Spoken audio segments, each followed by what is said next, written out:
டேய் இன்ஜினியர் படிச்சாதான்டா அதிக சேலரி வாங்க முடியும். போடா, மெடிக்கல் படிச்சுதான்டா அதிக சேலரி வாங்க முடியும். இன்ஜினியர் தான்டா. டேய் மெடிக்கல் தான்டா. இது என்ன இது? டேய் உனக்கும் வேணா எனக்கு நான் சாட்டே போய் கேட்போம். அப்பா போய் கேட்போம். சூப்பர் ஆர்குமெண்ட்மா. இப்போ உள்ள பசங்களாம் ரொம்ப ஷார்ப்பா இருக்கீங்க. எது நாகார்ஜுனவா? 10th வந்து என்ன மாதிரி ஜாப் போகணும்னு சொல்லி திங்க் பண்றீங்க. இதுவே ரொம்ப நல்ல விஷயம். பட் இன்ஜினியரிங் மெடிக்கல் மட்டும் இல்ல, இன்னும் சில கோர்சஸ் வந்து ஹை பேயிங் ஜாப்ஸ் தருது. அது என்னன்னு பார்த்துடலாம். சரியா? ஃபர்ஸ்ட் இடத்துல இருக்கக்கூடியது ஆப்வியஸா நீங்க சொன்ன மாதிரி இன்ஜினியரிங் தான். அதுலயும் வந்து பாத்தீங்கன்னா இப்ப இருக்கக்கூடிய IT, computer science, data science, software technology இந்த மாதிரியான கோர்சஸ்க்குலாம் பாத்தீங்க அப்படின்னா ஹை டிமாண்ட் இருக்கு, நல்ல சேலரியும் இருக்கும், growth-உம் வந்து பாத்தீங்கன்னா ஃபாஸ்டா இருக்கும். சரிங்களா?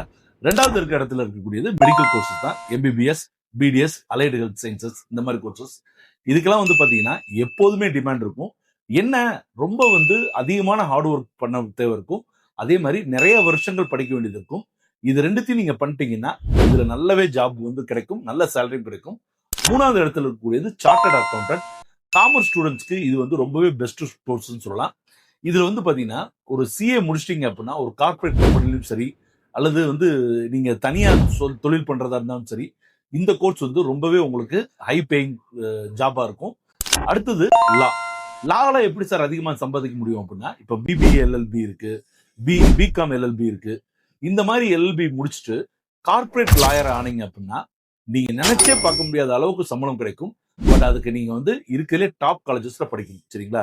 இது போக இன்னைக்கு இருக்கக்கூடிய டேட்டா அனாலிட்டிக்ஸா இருக்கட்டும், இல்ல ஆட்டோமேஷனா இருக்கட்டும், இல்ல ரோபோட்டிக்ஸா இருக்கட்டும், இல்ல இன்ஸ்ட்ருமெண்டேஷனா இருக்கட்டும், இந்த மாதிரியான வளரக்கூடிய துறைகள் ஒன்னு முக்கியமா மறந்துட்டேனே, விஎல்எஸ்ஐ, அதாவது சிப் லெவல் சர்வீசஸ், இந்த மாதிரியான துறைகள்லாம் இப்ப வெகு வேகமா வளர்ந்துட்டு இருக்கு.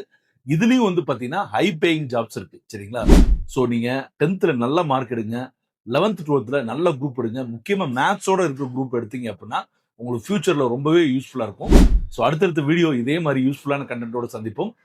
அது வரைக்கும் நம்ம வெற்றி டியூஷன் சென்டருடைய பேஜை ஃபாலோ பண்ணிக்கோங்க. நம்ம யூடியூப் சேனலை பார்த்துட்டீங்கன்னா நம்ம சேனலை சப்ஸ்கிரைப் பண்ணுங்க. சரிங்களா? ஸோ அடுத்தது வீடியோ சீக்கிரம் சந்திப்போம். நன்றி, வணக்கம், பாய். இங்க நாங்க வெறும் பாடம் மட்டும் நடத்துறது இல்ல, பாடத்துல இருக்கக்கூடிய கான்செப்ட்ஸை புரிய வைக்கிறோம். முக்கியமா ரியல் லைஃபோட அது எங்க கனெக்ட் ஆகுதுன்றத மாணவர்களுக்கு தெளிவா சொல்றோம். இதனால மனப்பாடம் பண்ணவே அவங்க தேவையில்லை. இது போக இம்பார்ட்டன்ட் கொஸ்டின்ஸ் கொடுக்குறோம், ஷார்ட்கட்ஸ் கொடுக்குறோம், கேரியர் கைடன்ஸ் கொடுக்குறோம். இதெல்லாம் தாண்டி ஒரு ஸ்லோ லேர்னர் மாணவரை கூட எங்களால ஸ்ட்ராங் லேர்னரா மாற்ற முடியும்.